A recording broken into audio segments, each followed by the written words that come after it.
temas más tratados dentro del mundo de la ciencia de materiales, sigue siendo uno de los temas que falta por responder, en buena parte porque es un tema extraordinariamente complejo y que implica distintos mecanismos y distintos sistemas. Para hablarnos hoy del comportamiento frente a la corrosión de un nuevo acero con bajo contenido en níquel en soluciones alcalinas basadas en hidróxido de calcio, tenemos con nosotros a Santiago Fajardo Panizo. Él viene del Centro Nacional de Investigaciones Metalúrgicas, CENIM, que es un centro del CSIC.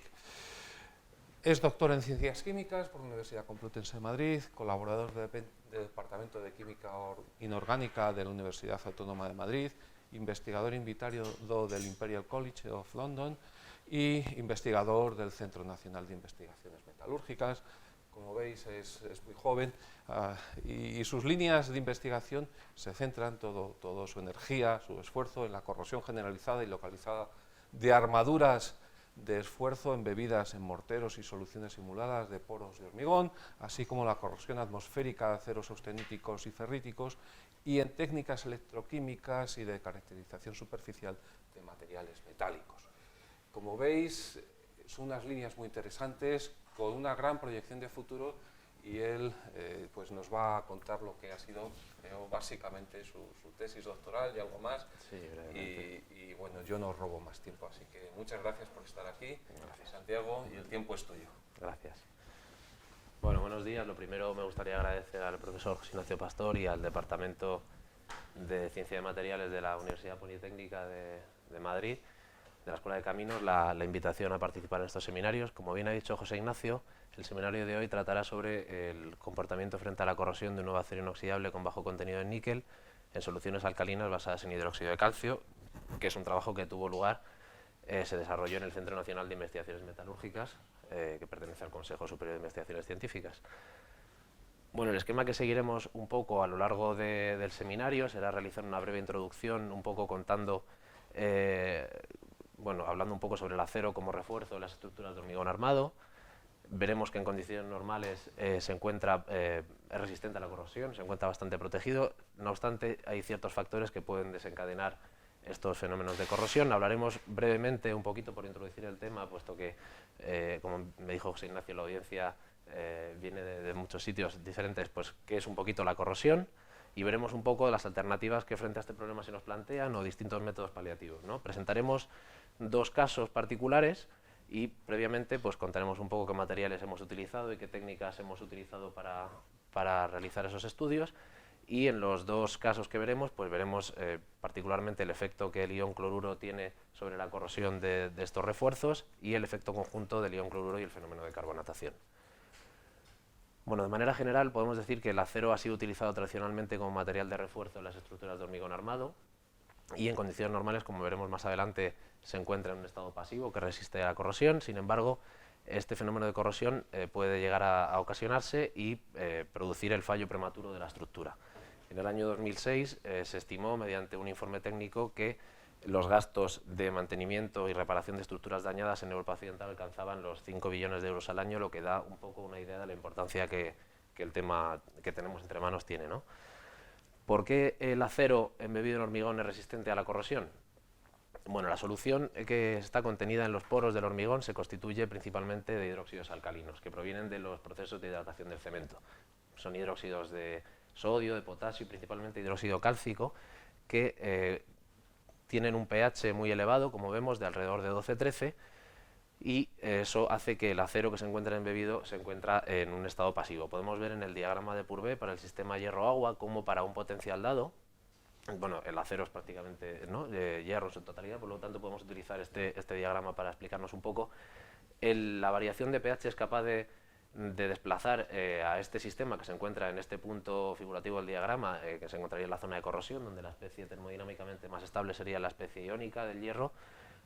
Como vemos, mediante un aumento de pH a unos valores de entre 12 y 13, aproximadamente 13, como sería el valor que confiere la estructura de hormigón al refuerzo, es capaz de alcanzar un punto B, donde nos encontraríamos en una zona de pasividad, donde las especies termodinámicamente más estables del hierro serían su forma de óxidos o de hidróxidos, ¿no? Y esos depositados sobre la superficie formarían una película que lo protegería de los agentes contaminantes. Adicionalmente, el hormigón actúa como una barrera física entre el propio refuerzo y esos agentes externos. Por lo tanto, podemos afirmar que el sistema acero-hormigón es resistente a los fenómenos de corrosión en condiciones normales, ¿no?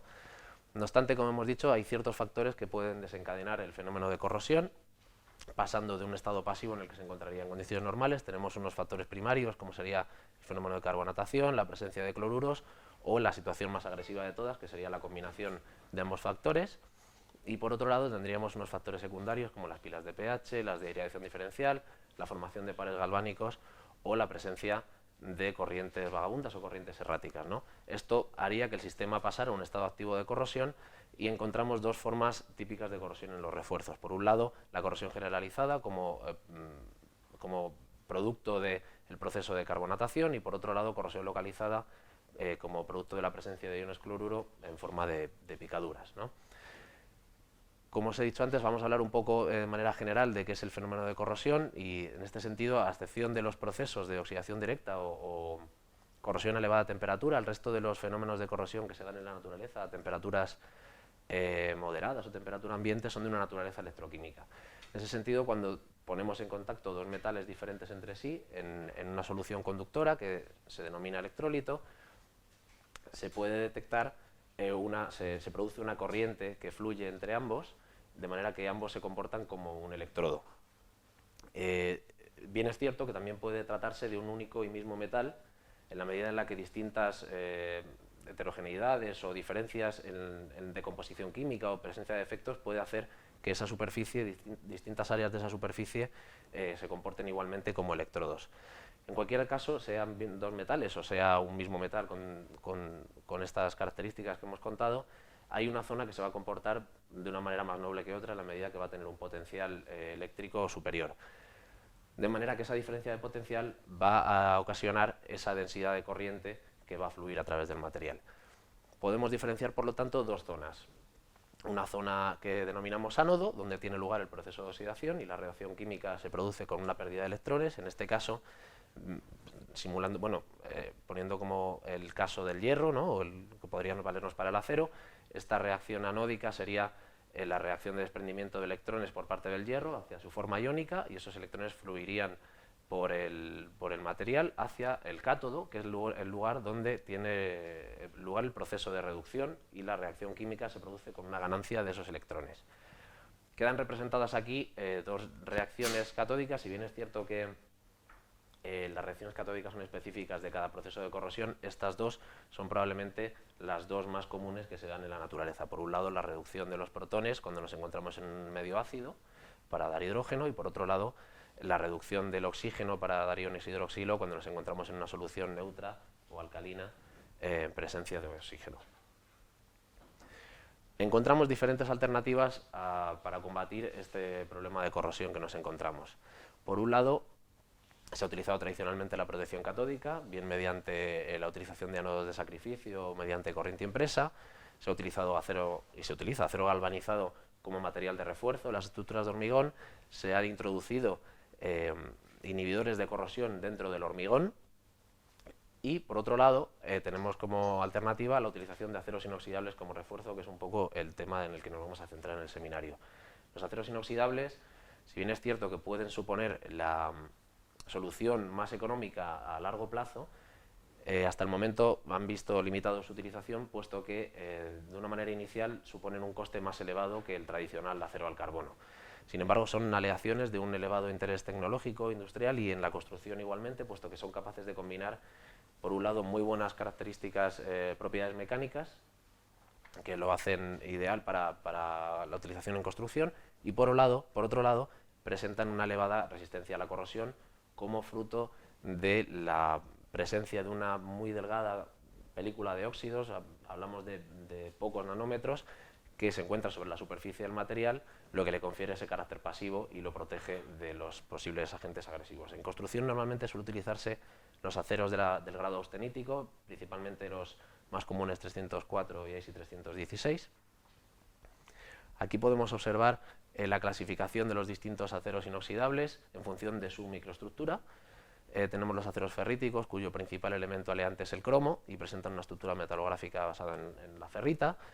los aceros martensíticos, obtenidos por operaciones de temple, con una estructura martensítica, los austeníticos, que serán el objeto de esta charla, con un contenido en níquel superior al 7% y presentan una estructura metalográfica monofásica de austenita, y los aceros duples, que como su nombre indica, pues presentarían una microestructura doble de ferrita y austenita con una composición de cromo de entre el 20 y el 30% y de níquel entre el 5 y el 8 aproximadamente, ¿no? Bueno, esto es un diagrama de Schaeffler. De esta manera podemos ver de una manera más gráfica la clasificación que veíamos antes, en la medida en la que queda relacionada la microestructura con la diferente composición de los elementos aleantes que podemos encontrar en el material. Bueno, bien es cierto que es conocido que la resistencia a la corrosión de los aceros inoxidables está directamente relacionada con la composición química que en ciertos aleantes puede presentar, ¿no? En esa medida hay ciertos elementos, como son el cromo, el molibdeno y el nitrógeno, que tienen una influencia directa sobre la corrosión localizada de estos materiales. De manera que se puede definir y se hace de manera empírica ecuaciones que definen un índice a partir del cual hacernos una idea aproximada de la resistencia que esos materiales van a presentar en función de sus elementos aleantes, ¿no? De la composición. Como digo, es una ecuación experimental. Hay otras igualmente que introducen otros elementos. Todo esto pues se van utilizando un poco, yo creo, en función de los elementos aleantes que presente el acero inoxidable del que estamos hablando. Pero sí que, por ejemplo, con esta ecuación de uso muy común podemos ver, por ejemplo, cómo el índice PREN, que nos hablaría significa Pitting Resistant Equivalent Number, entonces nos hablaría un poco de esa resistencia a la corrosión localizada. Pues vemos que aumenta, por ejemplo, en este caso, a medida que aumentamos la concentración en molibdeno, ¿no? Aquí os presento tres ejemplos de tres construcciones que han utilizado acero inoxidable como material de refuerzo en su estructura, y quizá la más representativa sea esta que encontramos en la parte superior del puerto de Progreso, que se encuentra en el Golfo de México, por ser probablemente de las primeras en las que se utilizó este acero inoxidable. Tiene una ISI 304 como material de refuerzo. Se realizó esta construcción en 1941 y inspecciones recientes han revelado que se encuentra prácticamente libre de corrosión. Además, es importante, yo creo, destacar que esto se encuentra en el Golfo de México, estaba en el Caribe, por lo tanto se encuentra en unas condiciones de salinidad y de temperatura que pueden facilitar los procesos de corrosión, y sin embargo la estructura se encuentra bastante protegida. Pese a todo esto que contamos, existen factores socioeconómicos que dificultan o que han dificultado hasta el momento la utilización de aceros inoxidables como material de refuerzo. Por un lado, como hemos dicho antes, el acero inoxidable supone un coste elevado inicial con respecto al coste del acero al carbono. ¿A qué se debe esto? Bueno, en el caso de los austeníticos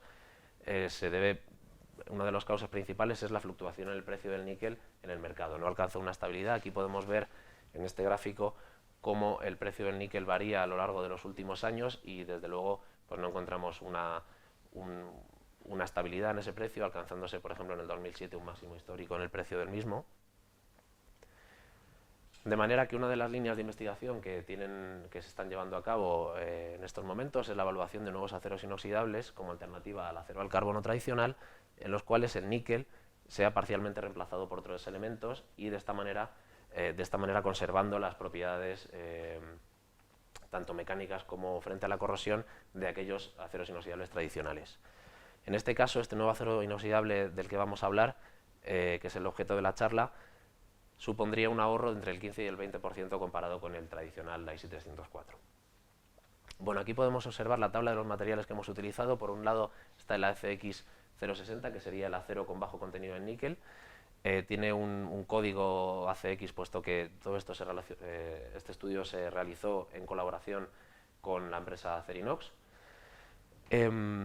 Utilizamos ISI 304 y acero al carbono, al ser estos los materiales tradicionalmente utilizados. Por un lado, como material austenítico, acero inoxidable austenítico, que se utiliza tradicionalmente en construcción, y el acero al carbono, puesto que es el material que se utiliza tradicionalmente como material de refuerzo. Y si nos fijamos en el contenido en níquel, vemos que el caso del ACX 060 reduce prácticamente a la mitad el contenido del tradicional, ¿no?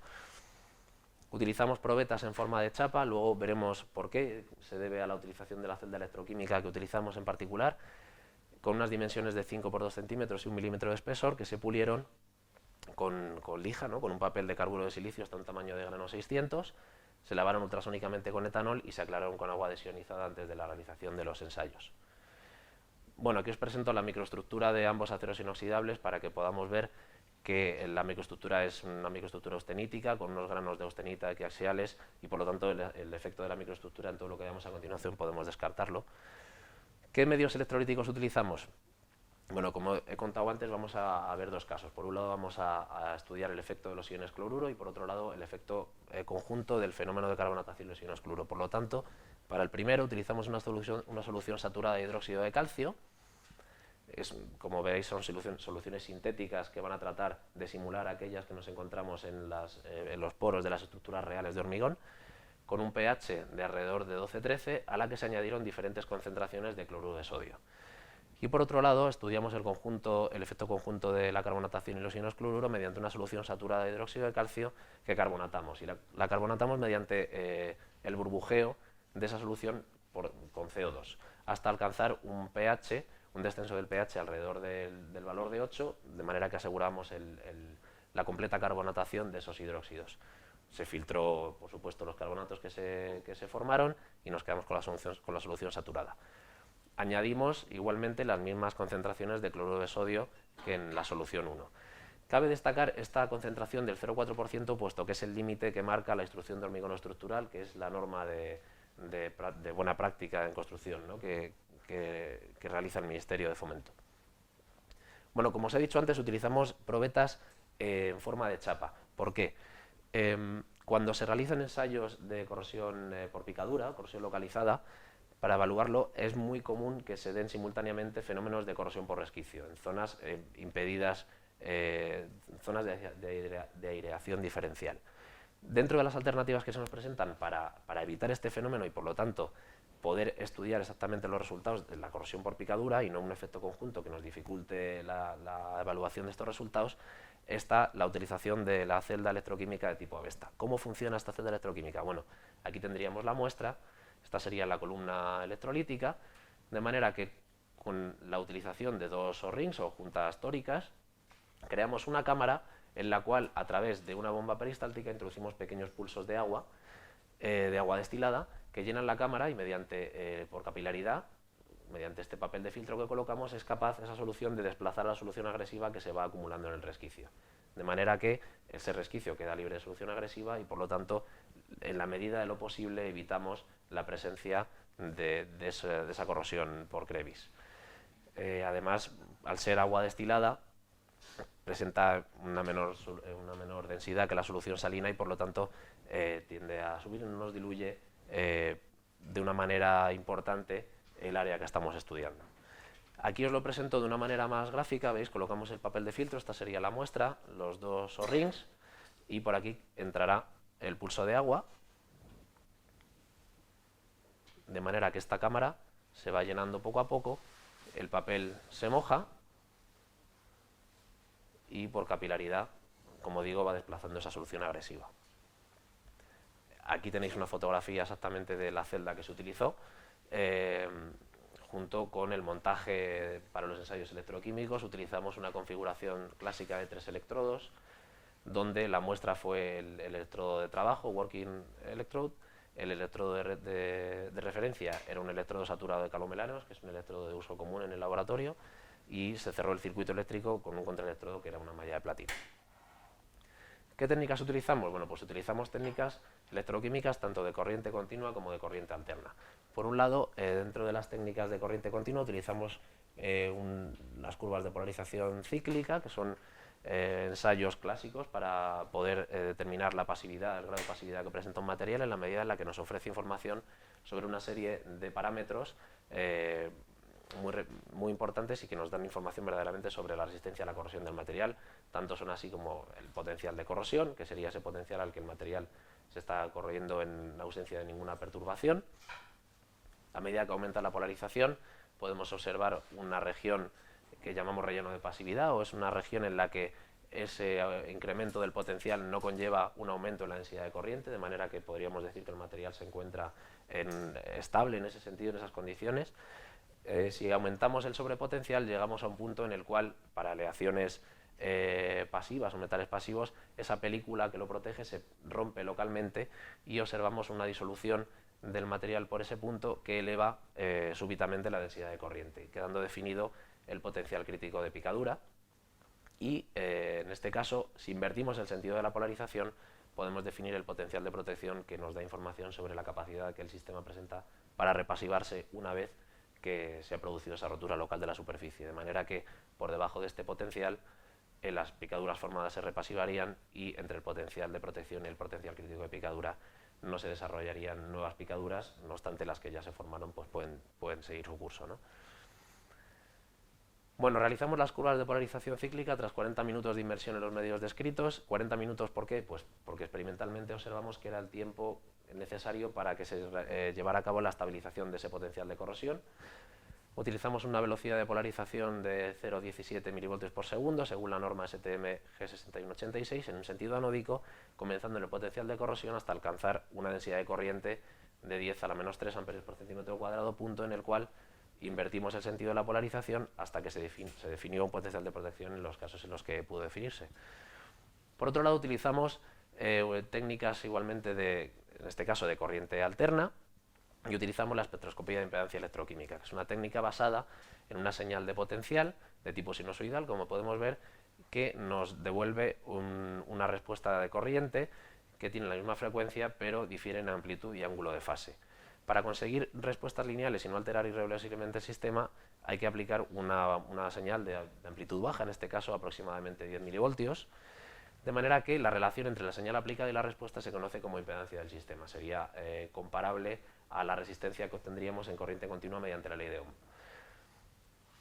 La impedancia es una magnitud vectorial, por lo tanto tiene una dirección, un argumento y un módulo. En este caso podemos ver en el módulo que tanto z' como z'' supondría las componentes real e imaginaria del vector impedancia. Estos vectores se pueden representar de diferentes maneras. Por un lado podemos representar simplemente el vector y por otro lado podemos representar los distintos vectores que se obtienen al variar la frecuencia.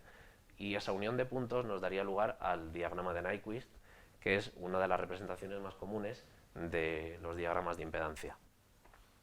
¿Cómo se interpreta un diagrama de Nyquist? Bueno, pues para poder interpretar estos resultados suele acudirse a la ayuda de un circuito eléctrico equivalente. Este circuito eléctrico equivalente es un circuito constituido por una combinación de elementos eléctricos pasivos con un comportamiento similar al del electrodo estudiado.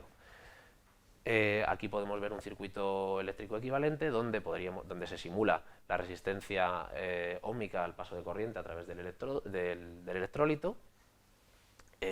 Podemos ver, por ejemplo, la utilización de un condensador para simular la capacidad que se forma sobre la capacidad de la doble capa electroquímica, una resistencia para simular la resistencia a los procesos de transferencia de carga, que serían los procesos de corrosión propiamente dichos, y en este caso, por ejemplo, que aquí observamos esta línea con un ángulo aproximado de 45 grados que informa de procesos de transporte de masa o de difusión, pues se simularían con el elemento de impedancia de Barbour. Igualmente realizamos los ensayos de impedancia tras 40 minutos de inmersión, por el mismo motivo que hemos explicado anteriormente, aplicando una señal de potencial de más o menos 10 milivoltios de amplitud de potencial de corrosión en un rango de frecuencias entre 100.000 y 1 milihercio, con un barrido logarítmico de frecuencia de 5 puntos por década. A partir de estos resultados es posible determinar también la densidad de corriente de corrosión. Es un parámetro interesante en la medida en la que mediante la ecuación de Faraday está directamente relacionada con la velocidad de corrosión del sistema. Hemos utilizado dos métodos para estimar estas densidades de corriente de corrosión. Por un lado, hemos utilizado el método de la intersección, a partir de los resultados obtenidos mediante las técnicas de corriente continua, o sea, las curvas de polarización que os hemos presentado. Es posible trazar las rectas de Tafel, teniendo en cuenta que en el potencial de corrosión la intensidad, o sea, la materia es eléctricamente neutra, por lo tanto en el potencial de corrosión no se detecta ninguna corriente externa, en la medida en la que la intensidad del proceso anódico y la intensidad del proceso catódico son iguales. De esta forma, representado gráficamente, vemos que la representación de estas pendientes de Tafel al alcanzar el potencial de corrosión son capaces de ofrecernos un valor estimado de la densidad de corriente de corrosión. Y por otro lado, a partir de los resultados de corriente alterna, de espectroscopía de impedancia electroquímica, mediante la utilización de la ecuación de Stern y Gary, somos capaces también de estimar un valor de la densidad de corriente de corrosión, que está relacionada mediante esta ecuación con la resistencia de polarización mediante una constante de proporcionalidad B. Esta constante de proporcionalidad, que es la constante de Tafel, viene determinada por las pendientes de las rectas de Tafel anódica y catódica. Y esta resistencia de polarización quedaría definida por la suma de esas resistencias que encontramos dentro del circuito eléctrico equivalente. Bueno, vamos a pasar a ver los dos ejemplos que ilustran un poco todo esto que hemos contado. Por un lado, veremos el efecto de los iones cloruro. Como dije antes, utilizamos una solución saturada de hidróxido de calcio, variando la concentración de iones cloruro. Aquí os presento las curvas de polarización cíclica de ambos aceros inoxidables, en las cuales hemos variado, como veis, la concentración de iones cloruro, y podemos observar el comportamiento pasivo que presenta el material en prácticamente, en todas las soluciones. Como veis, encontramos rellanos de pasividad, o estas regiones en las que la densidad de corriente se mantiene estable pese a aumentar el potencial aplicado. Llega un momento en el cual observamos a un sobrepotencial determinado un aumento súbito de la densidad de corriente de corrosión. En este caso se evaluaron las muestras visualmente después de los ensayos y no se apreció ningún tipo de picadura. Por lo tanto, asociamos este aumento de densidad de corriente a la oxidación de los iones hidroxilo que se encuentran presentes en el medio. Os recuerdo que estamos en un pH de alrededor de 12-13, por lo tanto la concentración de OHs dentro de la solución es muy elevada. No obstante, para las concentraciones de 3 y 5%, las más elevadas que encontramos, sí que podemos observar diferencias. Bueno, en la medida en la que esta curva de retorno vuelve por el mismo camino, nos da información de la no presencia de picaduras. Sin embargo, para las 3 y 5%, en ambos aceros inoxidables, que vemos que presentan un comportamiento muy similar, observamos un ciclo de histeresis, un fenómeno de histeresis claramente marcado, ¿no? Ambos definiendo un potencial de protección. Resulta complicado poder comparar estos potenciales de protección, puesto que, como sostienen muchos autores, son valores de potencial irreproducibles experimentalmente, en la medida en la que probablemente se deban al potencial que encontramos dentro de la picadura, puesto que la formación de picaduras muchas veces es un proceso estocástico. Incluso utilizando el mismo material, las mismas condiciones y todo, es difícil poder realizar una comparación, ¿no?, en este sentido. Lo que sí nos puede dar información valiosa, al menos, es de la capacidad que presenta el sistema para repasivarse, ¿no? Sabemos que presenta capacidad para repasivar las picaduras que se puedan formar. En el caso del acero al carbono ya vemos diferencias importantes. En ausencia de iones cloruro sí que vemos un comportamiento muy similar. Hemos explicado antes, mediante el diagrama de Purvé, que el sistema se encuentra en la zona de pasividad, con esa formación de óxidos e hidróxidos sobre la superficie que lo protegen, y el comportamiento es prácticamente igual, con una curva de retorno que nos indica que no hay proceso de corrosión. No obstante, cuando añadimos cloruro de sodio a la solución, vemos que tanto el potencial de corrosión se desplaza a valores menos nobles, así como que queda definido un potencial crítico de picadura a potenciales igualmente más negativos, sin la posibilidad de repasivarse el sistema, y ya para las concentraciones más elevadas, de 2, 3 y 5%, el sistema no fue capaz de mostrar un comportamiento pasivo en ninguna de las soluciones. Una manera gráfica quizá de ver todo esto puesto en conjunto sería quizá esta representación de esos rellenos de pasividad que hemos visto, de esas regiones en las cuales la densidad de corriente no aumentaba, frente a la concentración de cloruros que hemos estudiado para los tres materiales. Por un lado vemos que los dos aceros inoxidables muestran un comportamiento muy similar, con un ligero descenso a medida que la concentración del ion agresivo aumenta en la solución. Y el caso del acero al carbono, pues podemos ver que en ausencia de cloruro de sodio muestra un comportamiento muy similar al de los dos aceros inoxidables. Sin embargo, cuando la solución contiene cloruro de sodio, esto desciende prácticamente a la mitad, hasta ya valores por encima del 1%, en los que ni siquiera el material muestra comportamiento pasivo. Bueno, aquí os muestro los diagramas de Nyquist de ambos aceros inoxidables. Vemos la formación de un semicírculo que nos informa del comportamiento capacitivo del sistema. Si bien es cierto, el centro de este semicírculo se encontraría por debajo del eje real, o sea, ligeramente deprimido en los diagramas. Esto sucede cuando el sistema presenta heterogeneidad sobre la superficie, entonces no presenta un comportamiento ideal al esperado.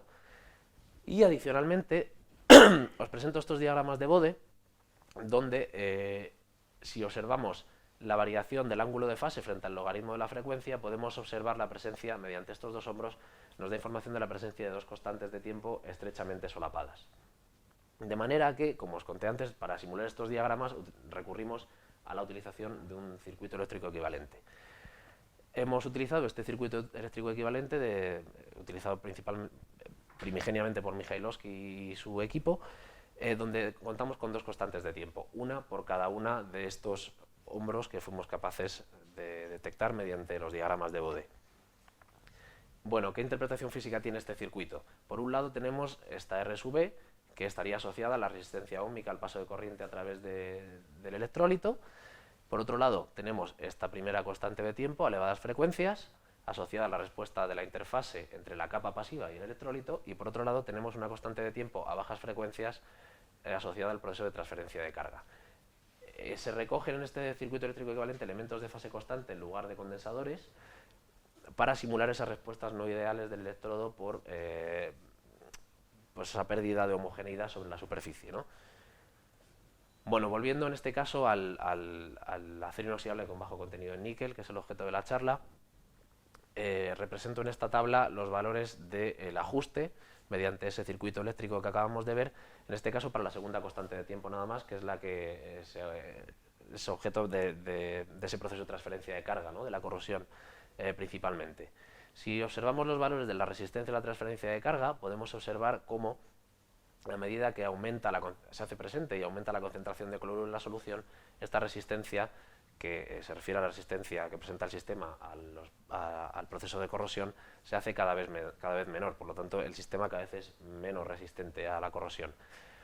Y si observamos estos parámetros, este es un parámetro de admitancia, que sería el inverso de la capacidad, y este parámetro alfa, que son dos parámetros que forman parte del elemento de fase constante, podemos ver que a medida que aumenta la concentración de cloruro de sodio, la admitancia aumenta, mientras que el parámetro alfa desciende. Son características indicativas de una pérdida de homogeneidad sobre la superficie del electrodo, en este caso debido a esos procesos de corrosión que están teniendo lugar sobre el mismo.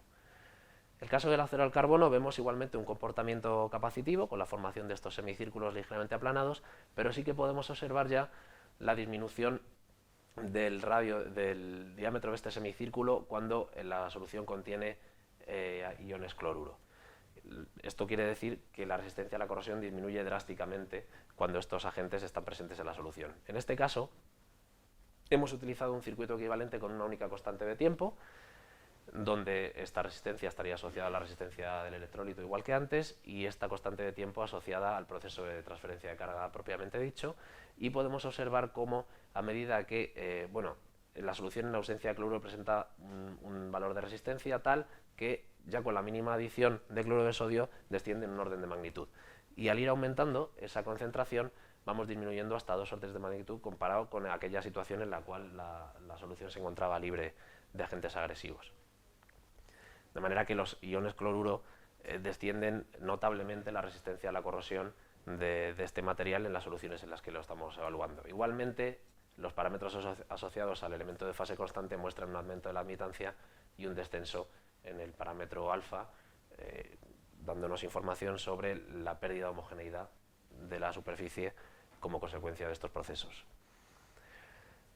Bueno, como hablamos antes, estimamos los valores de densidad de corriente de corrosión mediante ambos métodos, y aquí os los represento. Por un lado mediante el método de la intersección y por otro lado mediante la relación con la ecuación de Stern-Gerry. Es importante que veamos que se muestra una buena concordancia entre los valores obtenidos para ambos aceros inoxidables y para el acero al carbono mediante ambas técnicas, observando la misma tendencia, un aumento en la densidad de corriente de corrosión, lo que se traduce en un aumento en la velocidad de corrosión del sistema a medida que la concentración del agente agresivo aumenta. Y es importante destacar el hecho de que la tendencia mediante ambos métodos sea la misma y los valores sean muy similares y la concordancia sea buena, en la medida en la que nos confirma la atribución de ese proceso de transferencia de carga al que observamos a bajas frecuencias, puesto que, como os conté antes, ese valor de R sub P, o resistencia a la polarización, constituye la suma de las resistencias que encontramos dentro del circuito eléctrico equivalente, y esa resistencia de transferencia de carga era 3 órdenes de magnitud mayor que la que encontramos para el proceso a elevadas frecuencias, de manera que podemos desestimar casi esa R1 y quedarnos con la resistencia de la transferencia de carga, que es la responsable de que al introducirse en la ecuación de Sterangeri nos dé valores similares a los obtenidos mediante las técnicas de potenciodinámicas. Y en un segundo lugar vamos a estudiar el efecto conjunto del ion cloruro y el fenómeno de carbonatación, para lo cual, como os dije antes, utilizamos una solución carbonatada con diferentes concentraciones de iones cloruro. Bueno, aquí os presento las curvas de polarización cíclica para ambos aceros inoxidables y ya es posible determinar o ver diferencias con respecto a aquella solución sin carbonatar. Pese a que seguimos observando regiones de pasividad, ¿no? Regiones en las que un aumento del potencial no conlleva un incremento en la densidad de corriente, sí que vemos que esas regiones son más pequeñas y además queda definida claramente la presencia de un potencial crítico de picadura, incluso para la solución en la que nos encontramos en ausencia de ion cloruro. A medida que aumentamos la concentración de cloruro de sodio, este potencial crítico de picadura para ambos aceros inoxidables se desplaza hacia valores menos nobles, más negativos, y en este caso observamos, por ejemplo, en lo referente al fenómeno de histéresis, cómo todas las soluciones, ambos materiales en todas las soluciones presentaron este ciclo de histéresis, confirmando esta presencia de picaduras, ese desarrollo de las picaduras, pero definiendo igualmente, como hemos dicho antes, nos quedamos con la definición del potencial de protección en la medida en la que nos informa sobre la capacidad del sistema para repasivarse. El caso del acero al carbono, bueno, pues en este caso, incluso en la solución en ausencia de cloruro de sodio, no muestra comportamiento pasivo en ninguna de las soluciones. Bien es cierto que en ausencia de iones cloruro observamos este pequeño rellano a unas intensidades alrededor de 10 a la menos 4 amperios por centímetro cuadrado. No podemos hablar propiamente dicho de un estado pasivo, puesto que es una densidad de corriente muy elevada, que podríamos explicar a través de nuevo recurriendo al diagrama de Courbet para el sistema hierro-agua, en la medida en la que en este potencial de corrosión, nos situamos prácticamente por aquí, a estos valores de pH, al aumentar el sobrepotencial, pasamos de esta zona de corrosión a esta zona de pasividad. Y probablemente esos óxidos e hidróxidos que precipitan al desplazar este punto figurativo del diagrama mediante la imposición de este potencial pueda detener ligeramente esta densidad de corriente de corrosión. Pero en cualquier caso, como os digo, no podemos hablar para nada de un comportamiento pasivo en ninguna de las soluciones. Como veis, cada vez el potencial el valor al que retorna la curva y el potencial de corrosión son cada vez más próximos. Igual que antes, representamos gráficamente los rellenos de pasividad para evaluar de una manera más visual esta resistencia a la corrosión de ambos materiales, y vemos que el acero tradicional AISI304 presenta unos rellenos de pasividad ligeramente mayores que el inoxidable. Si bien es cierto, a las concentraciones más elevadas y más agresivas tienden a igualarse. Como veis, no hemos representado el acero al carbono, puesto que, como acabamos de ver, no presentó ningún tipo de comportamiento pasivo a lo largo para ninguna de las soluciones que se utilizaron. En este caso os presento los diagramas de Nyquist y de Bode igualmente para el acero con bajo contenido en níquel. Os presento el acero inoxidable de manera representativa, puesto que, como hemos visto anteriormente, presenta un comportamiento muy similar al acero tradicional AISI304. Igualmente volvemos a encontrar en la representación de este ángulo de fase frente al logaritmo de la frecuencia la presencia de estos dos hombros, que nos informan de nuevo sobre la presencia de dos constantes de tiempo muy estrechamente solapadas. Por lo tanto, hemos utilizado el mismo circuito eléctrico equivalente, cuya interpretación física se corresponde con la que os he contado anteriormente. En la tabla podemos ver que los resultados respecto a la resistencia a transferencia de carga igualmente descienden a medida que aumenta la concentración en cloruro de sodio. Es importante que destaquemos que en ausencia de cloruro de sodio este valor de resistencia a transferencia de carga es incluso inferior al que se observó para la máxima concentración en solución no carbonatada, para el 5% de iones de cloruro de sodio en solución no carbonatada. ¿Qué quiere decir esto? Bueno, pues el fenómeno de carbonatación en sí, por sí mismo, es capaz de reducir notablemente la resistencia a la corrosión del material sin incluir los iones cloruro, ¿no? Una vez que están presentes en la solución, este fenómeno se agrava y la resistencia a los fenómenos de corrosión se hace todavía menor. Y respecto a los valores del elemento de fase constante, al igual que antes, observamos un aumento y por lo tanto nos da información de que esa superficie está perdiendo homogeneidad como consecuencia del proceso, ¿no?, que está teniendo lugar. El caso del carbono, del acero al carbono en solución carbonatada, bueno, pues vemos igualmente que para elevadas y medias frecuencias observamos un comportamiento capacitivo, como hemos estado observando hasta el momento, pero sí que se introduce una diferencia que no hemos visto hasta el momento, que es la presencia de esta recta con una pendiente aproximada de 45 grados, que nos informa de la presencia de procesos de transferencia de masa o de difusión. Como hemos visto anteriormente, en su potencial de corrosión, el acero al carbono está en un proceso activo de corrosión, de manera que se están produciendo productos de corrosión que se depositan sobre la superficie. Esos productos conforman una barrera de difusión para las especies móviles que se encuentran en la solución, de manera que introducimos en este circuito equivalente un elemento de difusión de Barbour.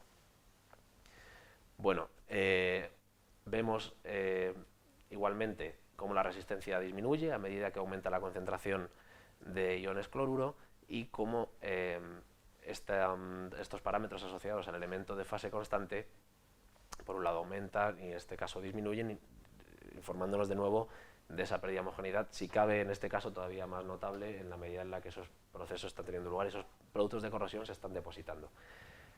Vamos a evaluar este parámetro, que es el coeficiente de Barbour, de difusión. Vemos que se produce un descenso en ausencia de iones cloruro a la mínima concentración, con lo cual asociamos este fenómeno de difusión a la difusión de los iones cloruro, que son muy lábiles, a través de esta película de productos de corrosión que se forman. Como vemos, este coeficiente de difusión es inversamente proporcional tanto a la concentración de la especie que difunde como al coeficiente de difusión de dicha especie.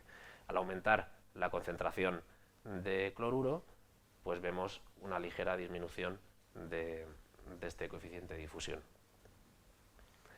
Igualmente representamos gráficamente aquí las densidades de corriente de corrosión mediante ambos métodos que hemos obtenido para estos materiales en solución carbonatada. Igualmente vemos que ambos aceros inoxidables presentan una tendencia muy similar,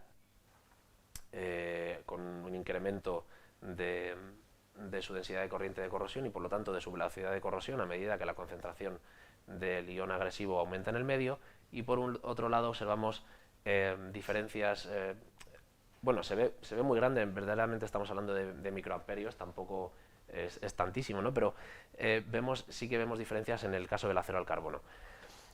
Bueno, esto se debe a que cuando estamos realizando los ensayos de polarización estamos polarizando linealmente el electrodo, de manera que no dejamos que alcance un estado estacionario, y puesto que hemos visto que en los ensayos de impedancia está contemplándose ahí, está teniendo lugar un proceso de transferencia de masa que además queda reflejado mediante la introducción del elemento de Barbour en el circuito equivalente, como digo, puede producir estas pequeñas distorsiones a la hora de realizar la estimación de la densidad de corrosión, pero bueno, como os digo, para hacernos una idea estamos hablando de microamperios.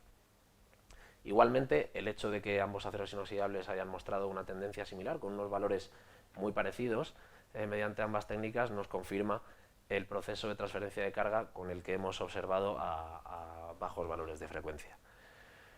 Bueno, os he recogido aquí unas pequeñas conclusiones de estos dos casos. Por un lado, en ausencia de iones cloruro, el acero inoxidable ACX060, con bajo contenido en níquel, muestra una elevada resistencia a la corrosión. El efecto de los iones cloruro reduce la pasividad de dicho acero inoxidable.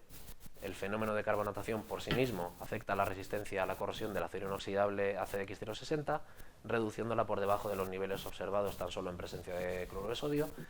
El efecto conjunto de los iones cloruro y el fenómeno de carbonatación suponen las condiciones más agresivas, aumentando de manera notable la corrosión del material. El acero inoxidable austenítico tradicional, AISI304, muestra un comportamiento similar, mientras que el acero al carbono muestra un comportamiento notablemente menos resistente que ambos dos aceros inoxidables. Por lo tanto, este acero que hemos evaluado y que acabamos de presentar, con bajo contenido en níquel, podría constituir una posible alternativa al 304 en medios altamente agresivos. Bueno, antes de terminar, me gustaría agradecer al Departamento de Ingeniería de Superficies, Corrosión y Durabilidad del Centro Nacional de Investigaciones Metalúrgicas, y en particular al profesor José María Bastidas y a los doctores David Martínez Bastidas y a la doctora María Criado, al Consejo Superior de Investigaciones Científicas, a la CICID y a Acerinox por su financiación en el proyecto. Y por último, agradeceros a todos vosotros vuestra atención durante este ratito.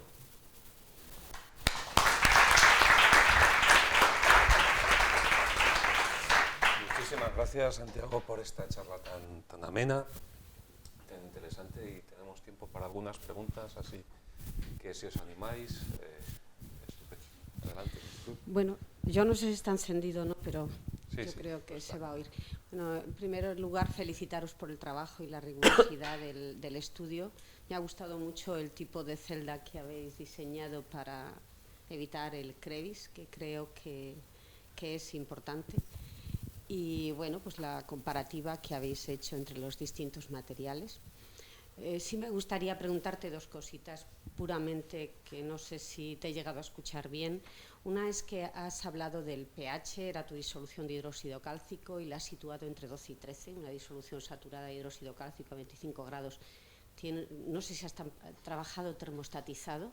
¿Trabajasteis termostatizados a temperatura No, trabajamos constante? a la temperatura ambiente del laboratorio, pero bueno. ¿Habéis medido en algún momento, no sé si llegasteis a medir el pH de las disoluciones, sobre todo cuando adicionáis cloruros en estas elevadas concentraciones? Pues la variación del pH no se produjo, no lo llegamos a medir, ciertamente lo he medido después, quiero decir, pero no se produce una variación importante al adicionar cloruro de sodio a la solución. Es cierto que nosotros preparamos las soluciones y las utilizamos inmediatamente. O sea que también esa variación de pH que se podría producir pues, almacenando esa solución en el laboratorio, como hemos dicho, pues por el CO2 en este caso no es tan importante como puede producirse en una estructura que por ejemplo se encuentre en un parking, ¿no? Pero digo que utilizamos las soluciones frescas, por así decir, recién preparadas, y es verdad que no se produce una variación significativa del pH con la adición de los cloruros. Y otras dos cosas, y las voy a hacer así conjuntas. Yo no sé si porque sé que habéis buscado el pH 8 neutro mediante carbonatación de las disoluciones alcalinas. No sé si teníais el acero o los aceros introducidos previamente o no.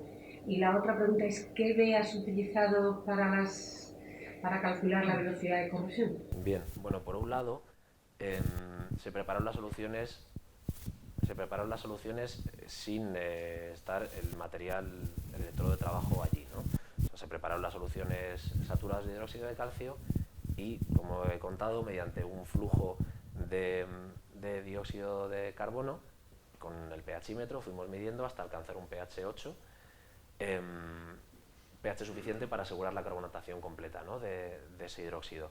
Filtramos ese carbonato que se produjo y utilizamos las soluciones. Se añadieron los cloruros, en cada caso el correspondiente, y realizamos las medidas electroquímicas. La segunda pregunta, para el caso del acero al carbono utilizamos valores bibliográficos.